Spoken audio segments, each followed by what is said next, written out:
Hello, I'm Otis Landerholm, the founding attorney here at Landerholm Immigration, and we fight for the rights of immigrants who are facing deportation, and I'm really excited to offer this video series called Am I Deportable? All right, some people are deportable under the immigration laws of the country, which, to be clear, that does not mean that immigration is just going to come and take you away or anything like that. It means that they could possibly allege that you are deportable and then put you through a deportation process, which is a long and slow process. If that ever happens, then contact a lawyer immediately. Feel free to contact my office if that makes sense for you. But the question is the government right? Sometimes they allege that people are quote-unquote deportable, but they do it incorrectly. And so it's important to understand the law of deportability, which is set out in Section 237 of the Immigration Nationality Act. And really there are 4 big areas that would make a person deportable, which is why there are 4 videos to this series. And I just want people to understand the law better, and I want people to understand their own situation better to see if they really in fact are deportable. Because if you're not deportable and if you're put into proceedings for some strange reason, you should absolutely fight about it. You should not concede removability or deportability, and you should win your case if you're not deportable. All right,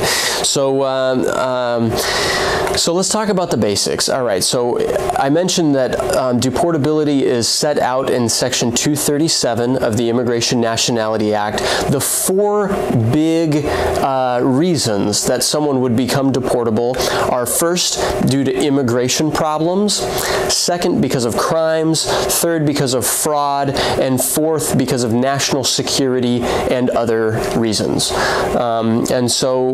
The first of these videos is going to really go into depth about the deportability issues that come from immigration violations or immigration problems. And then we'll look at each of the other sections in subsequent videos. Okay? Great. So, immigration problems. All right.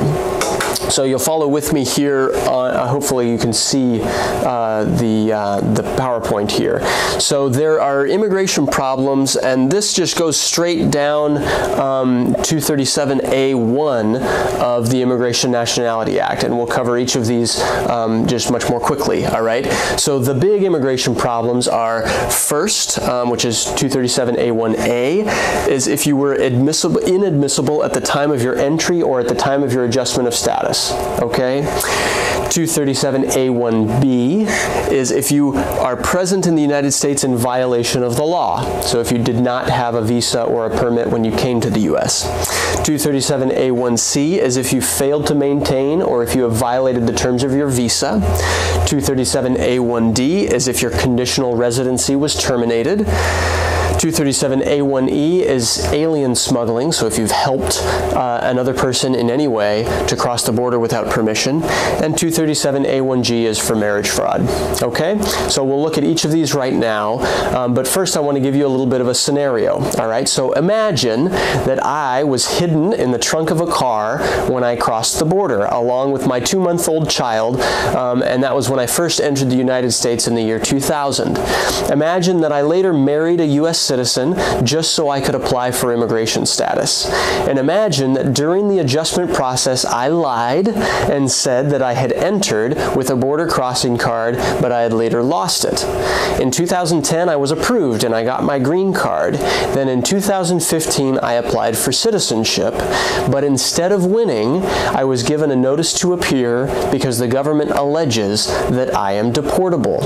Okay, so that's where we're at. Now the big question is, am I deportable? And that's where we need to do the analysis, and we need to look through kind of each one of these. All right, so 237A1A, like I mentioned, says that you are deportable if you were inadmissible at the time that you entered the country or at the time you adjusted status. All right, so there's some notes here.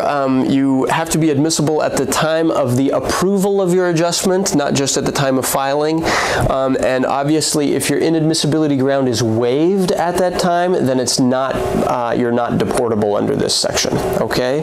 But if you otherwise were inadmissible at the time that you entered the country or at the time that you got your green card to begin with, then yeah, you will be deportable under this section, all right?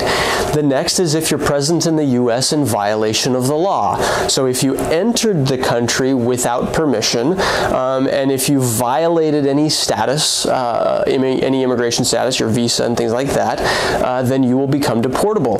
I note here that this includes accidental violations. So imagine that you're in an airplane flying from Canada to Mexico, and imagine the plane crashes somewhere in Colorado, all right, you know, or somewhere in the U.S. You will become deportable under this section, even though you didn't mean to be present in the United States without a visa or without a green card, all right? So this includes people who were admitted to the U.S. So imagine that you had a green card, but then you were deported, right? And then you re-entered through an inspection checkpoint. If that happened to you, then you still are present in the U.S. in violation of the law, okay? The next is 237A1C. This is failure to maintain or to have violated your visa. This includes overstaying an immigration visa, failing to go to classes if you were a student, being incarcerated if you were a B1 visitor, the willful failure to provide full and truthful information to the department if it was requested, unauthorized employment if it violates the terms of your visa. So just beware that any violation of the terms of your visa status will cause you to become deportable under the law. All right, 237A1D, kind of moving right along, is if your conditional residency was terminated. So some people, when they get a green card for the first time, they're given a 2-year conditional green card. So 3 months, within 3 months of the expiration of that green card, you have to file Form I-751 to remove the conditions. Or your green card will expire and your conditional residency will be terminated, and then you will become deportable, okay? And if you have questions about that, contact a lawyer or contact the lawyer who helped you when you filed your green card. All right, 237A1E is any conviction or any finding that you have helped, aided, abetted anyone to enter the country without permission can cause you to become deportable. So helping other people enter the U.S. is a big problem. There are certain waivers available, so if you've been charged that, if it's a spouse, parent, son, or daughter, you might be eligible for a waiver. All right, 237A1G is marriage fraud. So if you have entered a marriage for the purpose of evading immigration laws and for the sole purpose of evading U.S. immigration laws, then you will be found deportable as well. All right, so here's the same scenario again. I was hidden in the trunk. I lied during my adjustment application. I committed marriage fraud at the time that I got married. So yes, of course, under this scenario, I am quote-unquote deportable. And then the question becomes, so what? All right, just because someone is quote-unquote deportable under the law, it does not mean that you're automatically deported. It does not mean that you don't have any arguments to stay in the U.S. All it means is that the government has a reason to put you through a process in court to try to deport you and to start what they call removal proceedings. And to do that, they would need to issue you a notice to appear, and then you would have a date to appear in immigration court. So even if you're quote-unquote deportable, you could still apply for things like asylum, withholding of removal, relief under the Convention Against Torture, cancellation of removal, prosecutorial discretion, certain waivers, like I had already mentioned, and a few other things, okay? And so there are options just even though you may be quote-unquote deportable. And now here's the thing, if you're not deportable, say you're still, you know, in valid visa status, or say you have a valid green card, and if the government has still alleged that you are deportable for one of these reasons, you should absolutely fight about it, and you should contact a lawyer, you know, to look further into the situation and see what exactly they're alleging and what they're charging you with. Okay? So, and of course, the other thing is you should watch the rest of the videos of this series to see if maybe one of the other sections has made you trigger deportability. All right? That's it for this first video. Thank you so much for watching, and if you have questions as to your immigration status and whether or not you should be put into immigration proceedings, then please reach out to my office or contact a lawyer who you trust. And thank you very much, and look forward to hearing from you. All right, bye-bye.